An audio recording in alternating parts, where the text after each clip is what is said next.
आपनो Rajasthani culture and art में स्वागत है। आज पुत्रदा एकादशी है, उनकी कथा सुनने मात्र से ही भगवान बहुत पुण्य का भागीदार बन जाऊंगा और भगवान बहुत अच्छो फल देगा। अपन पौष मास का शुक्ल पक्ष की एकादशी का व्रत निसंतान को भी सुंदर पुत्र प्राप्त करने में समर्थ है। संतान प्राप्ति और उनकी रक्षा एवं प्रगति के लिए प्रत्येक नर नारी को यह व्रत करना चाहिए और सुदर्शन चक्रधारी भगवान विष्णु जी की पूजा करनी चाहिए। सिर्फ भगवान विष्णु की ही आराधना होनी चाहिए। कथा। एक दिन अर्जुन ने पूछा, हे कृष्ण, आपने हमें सफला एकादशी का माध्यम विधि सहित कह दिया और कृतार्थ कर दिया है। अब आप पौष माह के व्रत के बारे में समझाइए। इस दिन कौन से देवता का पूजन होता है तथा इसकी विधि क्या है।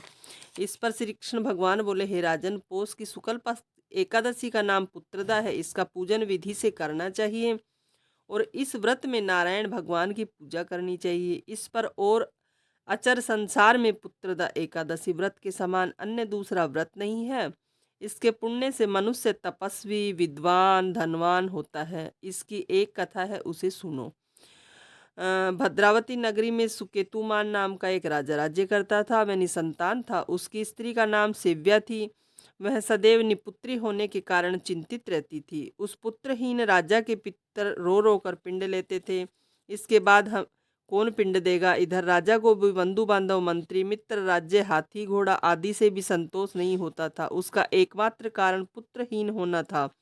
वह विचार करता था कि मेरे मरने पर मुझे कौन पिंड देगा। पुत्र बिना पितरों और देवताओं का ऋण नहीं हो सकते। जिस घर में पुत्र न हो वहाँ सदैव अंधेरा ही रहता है। इस तरह राजा रात दिन इसी चिंता में लगा रहता। एक दिन राजा ने अपना शरीर त्याग देने की सोची, परंतु विचार करने लगा, आत्मघात करना महापाप है। राजा इस तरह मन में विचार करके एक दिन छिपकर वन को चल दिया। राजा घोड़े पर सवार होकर वन पक्षियों और वृक्षों को देखने लगा।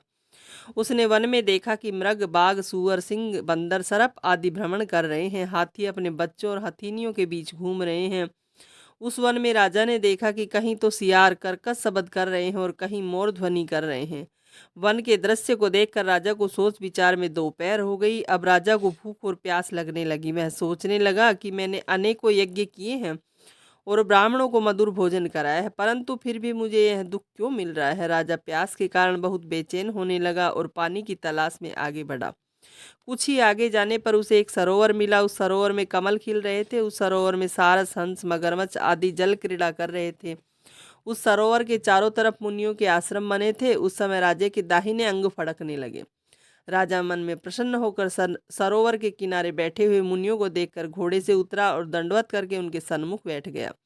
राजा को देखकर मुनीश्वर बोले, हे राजा, तुम हमसे अत्यंत प्रसन्न हैं और तुम इस जगह कैसे आए हो, सो कहो। इस पर राजा ने उनसे पूछा, हे मुनीश्वरों, आप कौन हैं और किस लिए यहाँ पधारे हैं। सो मुनि बोले, हे राजन, आप पुत्र की इच्छा करने वाले को उत्तम संतान देने वाली पुत्रदा एकादशी है। हम लोग विश्वदेव हैं और इस सरोवर पर स्नान करने आए हैं। इस पर राजा बोला, हे मुनीश्वर, मेरे भी कोई पुत्र नहीं है। यदि आप मुझ पर प्रसन्न हो तो एक पुत्र का वरदान दीजिए।